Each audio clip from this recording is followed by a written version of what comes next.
ese anuncio. Una oferta de esa naturaleza no se hace todos los días. Lees y relees el aviso. Parece dirigido a ti, a nadie más. Distraído, dejas que la ceniza del cigarro caiga dentro de la taza de té que has estado bebiendo en este cafetín sucio y barato. Tú releerás. Se solicita historiador joven, ordenado, escrupuloso, conocedor de la lengua francesa, conocimiento perfecto, coloquial, capaz de desempeñar labores de secretario, juventud, conocimiento del francés, preferible si ha vivido en Francia algún tiempo, 3,000 pesos mensuales, comida y recámara cómoda, asoleada, apropiado estudio. Solo falta tu nombre, solo falta que las letras más negras y llamativas del aviso informen: Felipe Montero. Así comienza Aura de Carlos Fuentes, que fue publicada en 1962, el mismo año en que se publicó La muerte de Artemio Cruz. Respecto a esto, Carlos Fuentes nos menciona que Aura la escribió como un respiro de la muerte de Artemio Cruz, y en esta novela se trata la muerte disfrazada de vida, mientras que en Aura se trata la vida disfrazada de muerte. Antes de pasar propiamente el texto, hay un epígrafe de Jules Michelet de su texto Las brujas, en el que menciona que el hombre caza y lucha, mientras que la mujer intriga y sueña. Es la madre de la fantasía y de los dioses. Posee una segunda visión, las alas que le permiten volar hacia el infinito del deseo y la imaginación. Y como vamos a ver, el deseo y la imaginación van a ser muy importantes en Aura. En términos simples, podríamos decir que el narrador es en segunda persona, ya que en toda la novela es tú haces esto, tú harás esto, tú dices esto. Pero si nos ponemos a pensar en lo que implica un narrador en segunda persona, tenemos en primer término el acto de locución, el acto de hablar. Es decir, que cuando estamos enumerando o diciendo cosas que hace un tú, forzosamente implica una primera persona. Esto concuerda con lo que Val, cuya bibliografía pueden consultar en la parte de abajo, nos dice sobre el narrador. Y esto es que en toda narración siempre va a haber un yo narrador, un narrador en primera persona que puede tener una perspectiva diferente. Es decir, ese narrador puede coincidir con el personaje. Es el caso de lo que llamamos narrador en primera persona. O un narrador puede hablar sobre alguien más, es decir, un narrador en tercera persona. Y en este caso tenemos un yo narrador que le está hablando a Felipe, cuyo personaje podríamos decir, y en las palabras del propio Carlos Fuentes, que Felipe Montero se convierte en el falso protagonista, ya que el protagonista real o el personaje eres tú, es el lector, es la persona que está leyendo ese texto en sus manos y que en ese momento se convierte en el personaje que va a la casa porque ve un anuncio en el periódico en el que se solicita un historiador joven que cumpla un trabajo en una calle, en una casa del centro, que es Donceles 815. Bueno, ese tú acude a esta casa e inmediatamente cuando entra en ella podemos observar el contraste de espacios, ya que al penetrar en la casa siempre estará rodeado de oscuridad, de un olor a humedad y de plantas podridas que están en el pasillo para entrar en la casa, excepto en su propia habitación, que es el único espacio donde llega la luz. Cuando ese tú llega a esta casa, se encuentra con la voz de la señora Consuelo y donde Felipe le dice que acude ahí por el anuncio que ve en el periódico. Y bueno, de Consuelo se describen sus dedos sin temperatura, su pelo muy blanco, su rostro casi infantil de tan viejo. Y el trabajo que le pone a Felipe Montero es ordenar y completar las memorias de su esposo, el general Llorente. De repente llega una joven muy hermosa, cuya aparición es imprevista y no causa ningún ruido. Esta joven es Aura. Y bueno, desde el primer capítulo podemos observar que mediante el lenguaje, el narrador o los personajes nos dan pistas sobre lo que va a pasar alrededor de todo el texto. Por ejemplo, en este momento se menciona que, y cito, la joven inclinará la cabeza y la anciana, al mismo tiempo que ella, remedará el gesto. Bueno, Aura tiene unos ojos verdes, unos ojos que atraen en gran medida a Felipe Montero. Más tarde cena con Aura, ya que la señora Consuelo no puede estar en ese momento porque se siente muy débil. Después de la cena, cuando Aura se va y Felipe toma su lugar, describe que en ese momento siente una pasión que antes no había sentido, que ahora en ese momento la experimenta plenamente. Y después vamos a ver cómo esta pasión se desarrolla más. Después va a ver a la señora Consuelo y habla sobre su casa y dice que las amurallaron, que han construido alrededor sin luz y que esa casa está llena de recuerdos. El espacio es muy importante porque se convierte en un lugar oscuro que no tiene contacto con el mundo exterior y que además, como menciona la señora Consuelo, está llena de recuerdos. Felipe comienza las lecturas de las memorias del general Llorente y más tarde, cito, te pregunta si la señora no poseerá una fuerza secreta sobre la muchacha, si Aura no está encerrada contra su voluntad en la casa. Y más adelante, le sería, sin embargo, tan fácil escapar mientras la anciana dormita en su cuarto oscuro. De esta manera continuamos con el lenguaje sugerente. El narrador está expresando lo que piensa Felipe o tú, que va descubriendo la fuerza que tiene la anciana Consuelo sobre Aura. Y más tarde, y cito, mientras más pienses en ella, más tuya la harás, no solo porque piensas en su belleza y la deseas, sino porque ahora la deseas para liberarla. Habrás encontrado una razón moral para tu deseo, te sentirás inocente y satisfecho. Más tarde, Felipe Montero tiene un sueño en el que una mano descarnada avanza hacia él con la campana gritando que se aleje. Esta campana es la misma que suena ahora al siguiente día para que Felipe baje a tomar el almuerzo. Y esa misma noche, Felipe y Aura tienen un encuentro sexual en el que posteriormente Aura le dice y le susurra, eres mi esposo. Y más tarde nos encontramos con una frase de Consuelo que es, en la soledad la tentación es más grande. Cuando Felipe continúa leyendo las memorias del general Llorente, descubre que lo que más le atrajo de Consuelo en el momento en que la conoció son sus ojos verdes que fueron su perdición. Y después cito lo que comenta el general Llorente en francés. Tu es si fier de ta beauté, que ne feras-tu pas pour rester toujours jeune? Y le dice a Consuelo, tú eres tan orgullosa de tu belleza, ¿qué no harás para permanecer siempre joven? La razón por la que Aura está en esa casa es para perpetuar la ilusión de juventud y belleza de la pobre anciana enloquecida, menciona. Y después tiene otro segundo sueño en el que identifica sus movimientos con los de Aura y con los de la anciana. Durante la segunda noche tiene un encuentro con Aura en el que descubre que si la noche anterior ella era una muchacha de 20 años, en este nuevo encuentro es una mujer de 40. De este suceso, Aura toma el control y en ese momento Aura se abre como un altar. Ella ve varias veces hacia el Cristo que está en la pared de la habitación y que además Aura y Felipe Montero comparten una oblea. Esto podríamos tomarlo como un ritual en primer lugar, comparado con el ritual litúrgico. Al compartir una oblea, además de este acto simbólico en el que se está comiendo de un mismo alimento, se está comiendo o compartiendo un mismo cuerpo y una misma alma.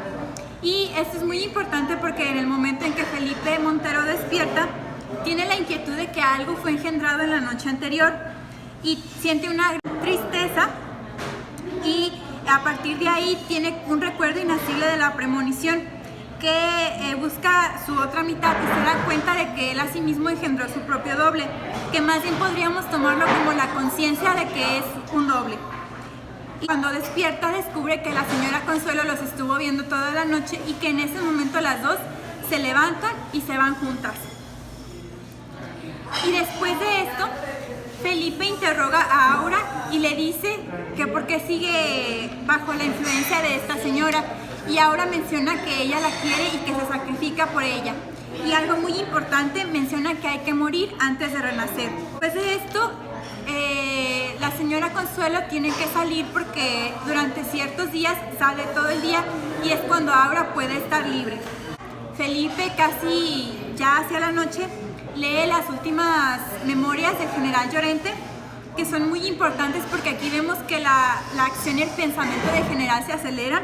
Y entonces vemos cómo el proceso de cambio de Consuelo generó esta tentativa hacia Dios y esta imaginación enfermiza que la llevó a experimentar con hierbas que, si bien no fertilizaban su cuerpo, sí fertilizaban su alma, que es cuando aprende a dar vida a partir de su propia vida.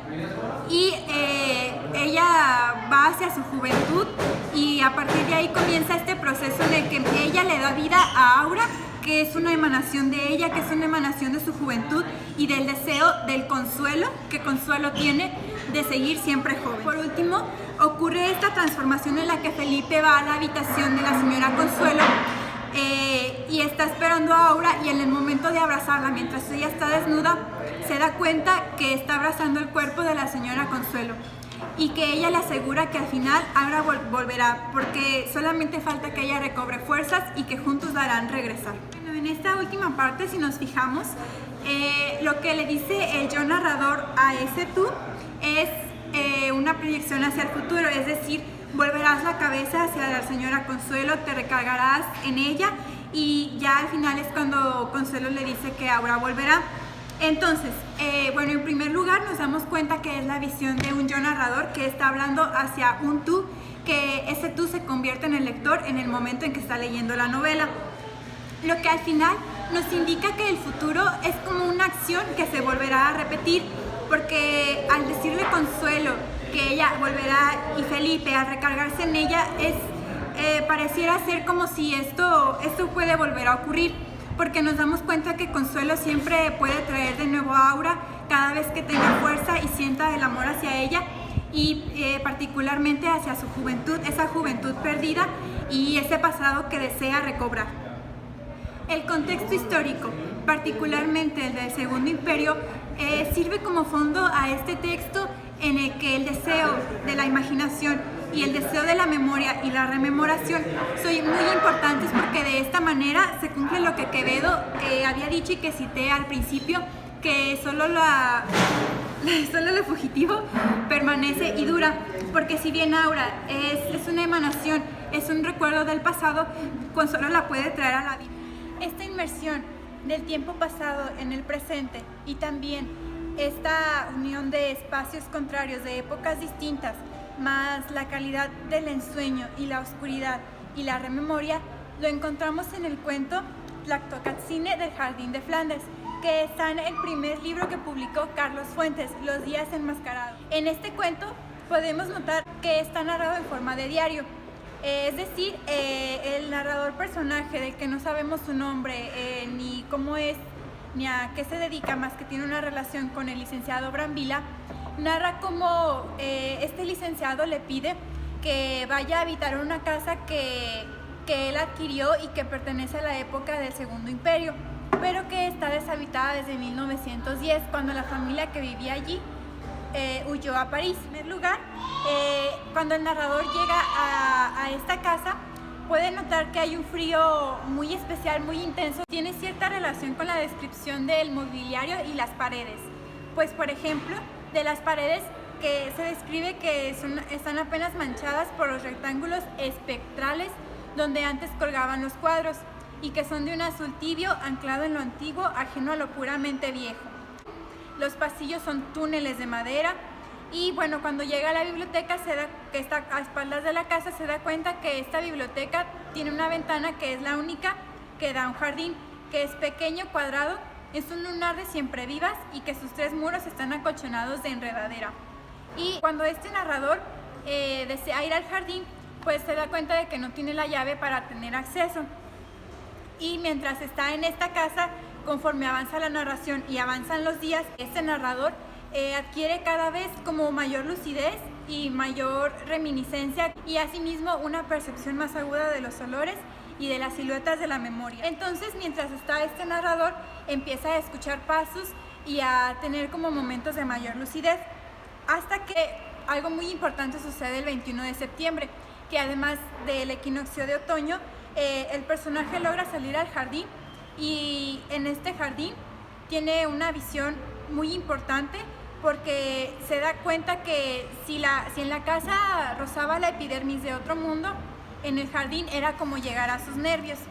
Y aquí tiene el recuerdo de un paisaje ficticio que ve a través de una ventana, y que tiene relación con algo que le hace pensar que el jardín no estaba en México. Y en ese momento sale a ver la calle y se da cuenta que mientras en el jardín está lloviendo, en la calle hay un sol, y posteriormente regresa y tiene la visión de un rostro.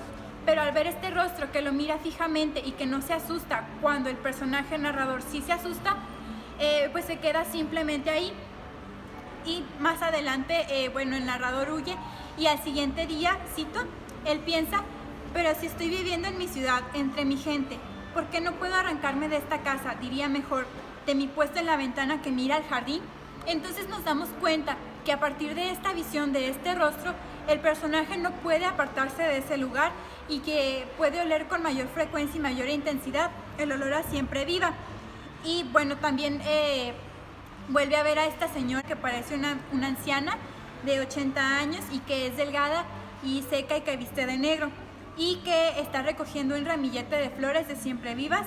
Y bueno, en ese momento atraviesa un sendero que se abre en el jardín y se va. Posteriormente, el narrador recibe una carta en su alcoba con la única palabra Tlactocatzine.